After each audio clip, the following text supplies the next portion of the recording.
A hand grasps your shoulder in the pre-dawn chill, pulling you from a fitful sleep. You're 13 years old, and the smell of smoke is the first warning. It's thick, acrid, catching in your throat, a smell you will never forget. Then you hear it.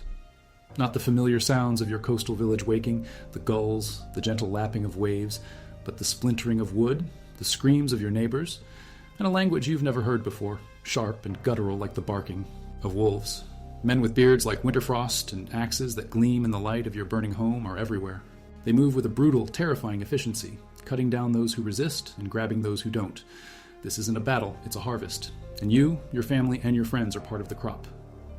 This was the horrifying reality for countless people across Europe and beyond for over 300 years. From the late 8th to the late 11th centuries, the era we now call the Viking Age, Norsemen from Scandinavia erupted onto the world stage.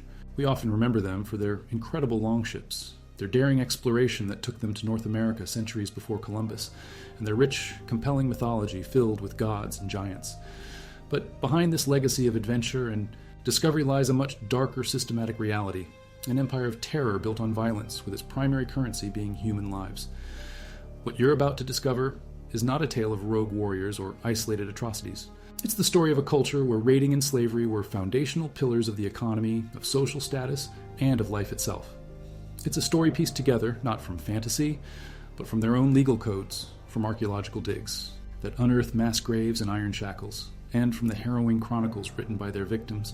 Some modern myths portray these raiders as driven by dark rituals, suggesting they believed horrific acts could grant them supernatural powers like invincibility. The historical record, however, reveals something far more chilling, a reality, not of mythology, but of a methodical, deeply embedded and continent-spanning system of human trafficking and exploitation. The evidence for this system isn't hidden. It's documented in the administrative records of Ireland, in the sagas of Iceland, and in the very DNA of modern European populations. It's a history that has been researched and taught in universities for decades, a fundamental truth of the era. But before we continue, if you find value in exploring the documented and often dark truths of our shared history, please consider subscribing to our channel. Your support allows us to continue digging into these complex and important stories. And let us know in the comments where you're watching from. Let's begin by dismantling the myth to understand the far more terrible truth. The idea that Vikings believed raping a virgin could confer invincibility upon a warrior is a complete fabrication, a piece of lurid folklore likely invented in the modern era to add a mystical veneer to their violence.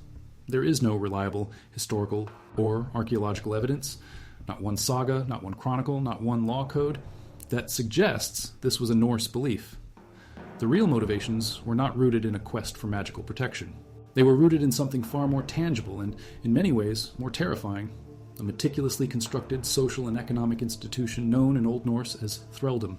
This was slavery, and it was the engine that powered the Viking Age. To comprehend the scale of this horror, we must first look at the legal framework that made it possible. In Norse society, a thrall was not a person, they were property. The law codes that survived from the period just after the Viking Age, like Norway's gilding and frostating laws, reflect centuries of established custom. These documents are brutally clear. A thrall was legally classified as chattel, alongside cattle, tools, and buildings. A free man had a weregild, a man price, a set value in silver that had to be paid to his family if he were killed. A thrall had no such protection. If you killed someone else's thrall, you simply paid the owner for the loss of property, the same as if you'd killed his prized bull. If a master killed his own thrall for any reason or for no reason at all, there was no legal consequence. It was his right. A thrall could not testify in court, could not own property of any significance, could not legally marry, and could not bear arms. They were stripped of every marker of legal and social personhood, a process of dehumanization that was essential for the system to function. There were several paths into this living death. The most common was capture in a raid, but a free person could also become a thrall through other means. If you fell into extreme debt, you could be forced into debt slavery. If you committed a serious crime and could not pay the fine, you could be enslaved as punishment. And most pervasively, if you were born to an enslaved mother, you were born a slave. This principle of hereditary slavery was crucial. It ensured a permanent, self-reproducing underclass that belonged from birth to the mother's owner. The journey into slavery most often began with the terrifying chaos of a raid. Viking fleets were strategic predators. They used their shallow draft longships to strike deep inland via rivers, hitting settlements that believed themselves safe. They targeted coastal communities like the one in our opening scene, and they famously plundered monasteries like Lindisfarne in 793 and Iona in Scotland. These were ideal targets, centers of learning and art, often poorly defended and filled with portable wealth. But the greatest wealth was the people themselves. The Irish chronicles, like the Annals of Ulster, offer a grim year-by-year tally of this nightmare. They record great captivities and mention fleets of over 100 ships descending on a region with the express purpose of harvesting human beings. For the year 821, the entry is chillingly specific. Eitgul of Skellig was carried off by the heathen and died of hunger and thirst on board their ship. His fate was likely shared by thousands. Once captured, you were bound in iron. Archaeological sites from the Viking Age, like the trading town of Birka in Sweden, have yielded iron collars, manacles, and chains designed for human cargo. You would be forced onto a longship, packed into the open-air vessel with dozens of others. The journey across the North Sea or the Irish Sea would have been an unimaginable ordeal. Exposed to storms, freezing spray, and relentless sun, you would be given meager rations of food and water. Sickness would have been rampant. The weak, the ill, and anyone who fought back would be unceremoniously thrown overboard to save space and resources. The psychological trauma of being torn from your family, watching your home burn, and being herded like an animal is impossible to overstate. If you survived the journey, your destination was a slave market. Cities founded and controlled by the Vikings, most notably Dublin in Ireland, became epicenters of the Western European slave trade. In the east, hubs like Hedeby in modern Germany and Birka in Sweden served the same function. Here, you would be paraded before potential buyers. You would be inspected like livestock, your teeth checked for age and health, your limbs and muscles assessed for strength. Women were subjected to even more profound humiliation, their physical appearance and youth appraised for their value in domestic service, and implicitly as sexual property. The price of a human being fluctuated. A healthy young man, a valuable field hand, might be worth 12 ounces of silver. A skilled woman, perhaps a weaver or an embroiderer, might fetch 8 ounces. This cold calculus is revealed in the law codes, which set out the compensation values for injured or killed thralls. The existence of these price lists underscores the ultimate reality. People were commodities, their worth measured in the same way as any other object of trade. The economic engine fueled by this trade was immense, creating a network that spanned in the known world. In the West, Vikings trafficked enslaved people from Ireland and Britain to their burgeoning colonies in the Faroe Islands and, most famously, Iceland. But the grandest highway of the Viking slave trade ran to the east. Scandinavian traders, known as the Rus, established a route down the great rivers of Eastern Europe, the Dnieper to the Black Sea and the Volga to the Caspian Sea. Along these routes, they captured enormous numbers of Slavic peoples. So many were enslaved, in fact, that their ethnic name, Slav, became the root for the word slave in English, German, and many other languages. It is a linguistic scar left by centuries of suffering. The final destination for this human cargo was the insatiable markets of the great southern empires, the Byzantine Empire with its capital in Constantinople and the Abbasid Caliphate centered in Baghdad. These sophisticated societies had a huge demand for slaves. They needed eunuchs for their courts, soldiers for their armies. The famed Mamluks began as slave soldiers, and countless women for the sprawling harems of the elite. The Rus grew rich by supplying this demand. Hordes of Arab silver coins, called dirhams, have been found all over Scandinavia, thousands of miles from where they were minted. This is the physical proof, the silver trail, of the massive exchange of northern people for southern wealth. One of the most extraordinary windows into this world comes from the Arab diplomat Ahmad ibn Fadlan. In the year 922, his diplomatic mission encountered a group of Rus' traders on the banks of the Volga River. His written account is a document of priceless historical value, filled with fascination and disgust. He described the Ruses as physically perfect specimens, tall as date palms, but also as the filthiest of God's creatures, noting their lack of hygiene and their public rituals. Most chillingly, he describes their treatment of the enslaved women who traveled with them. He witnessed a merchant openly forcing himself upon an enslaved girl in the middle of his camp, in full view of his comrades. Ibn Fadlan questioned his interpreter, who replied that this was their custom. They abused their female slaves whenever they pleased, in front of everyone. Ibn Fadlan's account culminates in a detailed, horrifying description of a chieftain's ship funeral. When the chieftain died, his wealth was divided, and a portion was set aside for a lavish funeral. A key part of this ritual was human sacrifice. One of his female thralls was asked to volunteer to die with him. The concept of choice here is meaningless. She was surrounded by armed men and an angel of death, an old woman who oversaw the ritual. For days, the chosen girl was passed from tent to tent, forced to drink alcohol and have sex with the chieftain's men. On the day of the funeral, she was led to the ship where her master's body lay. She was given more intoxicants, forced to sing, and then, as the angel of death stabbed her repeatedly with a dagger, other men strangled her with a rope. Her body was placed beside her master, and the ship was set ablaze. This ritual, witnessed and recorded, starkly illustrates the absolute powerlessness of a thrall. Her life, her body, and her death were not her own. They were merely instruments for the rituals of her owners. For the thralls, who were not sold abroad but remained in Scandinavia, life was a sentence of relentless, back-breaking labor. The archaeological record tells a grim story. Skeletons found in humble, unmarked graves from the Viking Age often show signs of a brutal life. Severe arthritis in young adults, bones worn down by repetitive motion, poorly healed injuries, and evidence of chronic malnutrition. They were, quite literally, worked to death.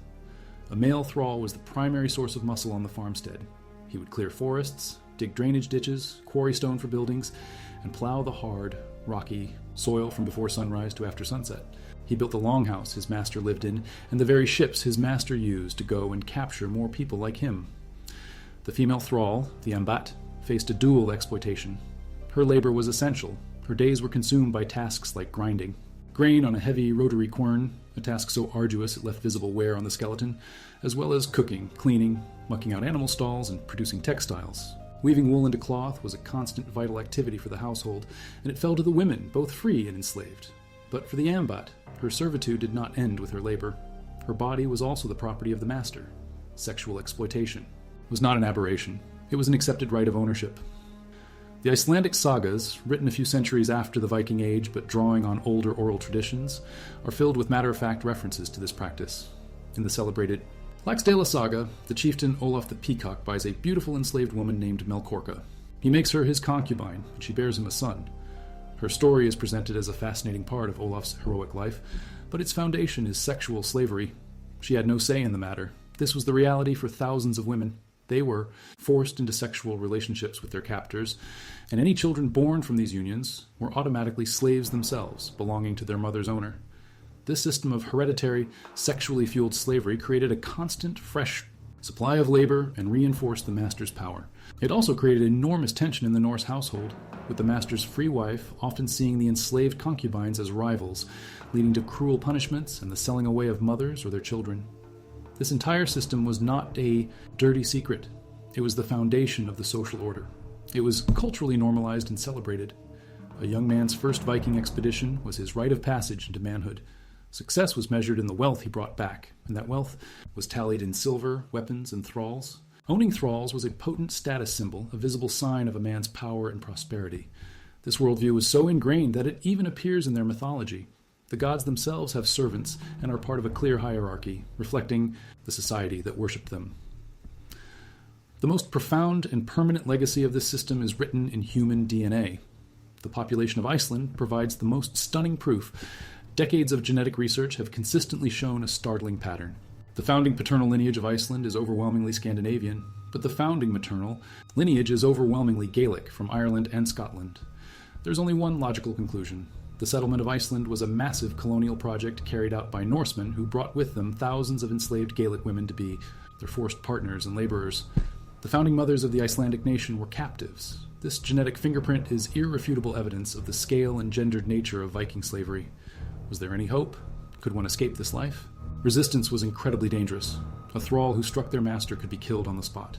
An organized revolt was almost impossible, as the enslaved population on any given estate was often deliberately composed of people from different lands, Irish, Slavic, Anglo-Saxon, who shared no language and had no pre-existing bonds of kinship. Running away was equally perilous. The law codes specified that a runaway thrall was an outlaw, and anyone could kill them and claim a reward. The only slim path to freedom was manumission, being granted liberty by one's owner. A freed slave was known as a leisingi. This could happen as a reward for exceptional service, or perhaps as an act of piety by a master on his deathbed. In theory, a thrall could save money to buy their own freedom, but in practice, this was exceptionally rare, and even a freedman was not truly free. They remained in a state of semi-dependence on their former master's family, owing them loyalty and service. The social stigma of having been a slave was powerful and persistent. Full social and legal equality might only be achieved by their grandchildren. The end of the Viking Age and the decline of thraldom were driven by broad historical currents. The most significant was the Christianization of Scandinavia. While Christianity did not abolish slavery overnight, its core teaching, that all people, slave and free, possessed a soul in the eyes of God, struck at the ideological root of chattel slavery. The Church condemned the selling of fellow Christians to pagans and began to promote manumission as a pious act. Over time, this new moral framework made the old system untenable. At the same time, the political map of Europe was changing. The fragmented kingdoms that had been easy prey for Viking raiders began to coalesce into more powerful, centralized states. Kings in England and France built fortifications, organized armies, and developed naval forces capable of repelling raids. The age of easy plunder was over. As the supply of new captives dwindled, the economic model of the Viking Age collapsed. The institution of slavery slowly morphed into the system of serfdom common throughout medieval Europe, a system that was still deeply exploitative, but which granted the individual a status slightly above that of mere property. In conclusion, the true dark history of the Viking Age was not one of mystical beliefs in invincibility through violence. It was the history of a cold, pragmatic, and brutally efficient economic system built on the commodification of human beings. The Viking longship, our enduring symbol of adventure, was just as often a slave ship. The great halls and rich treasures we admire were built and paid for by the stolen lives and forced labor of hundreds of thousands of people. To understand this is to confront the full, complex, and often deeply uncomfortable reality of the past. It serves as a powerful reminder that entire societies can build their prosperity on foundations of profound cruelty, and that social norms can be constructed to justify the unthinkable. The story of Viking slavery forces us to look beyond the As, romanticized warrior, and see the world through the eyes of the victim, the 13-year-old snatched from their home whose life was stolen to fuel an empire. This history matters because it is a fundamental part of our collective human story, a dark chapter that serves as an enduring lesson on the devastating consequences of treating people as property.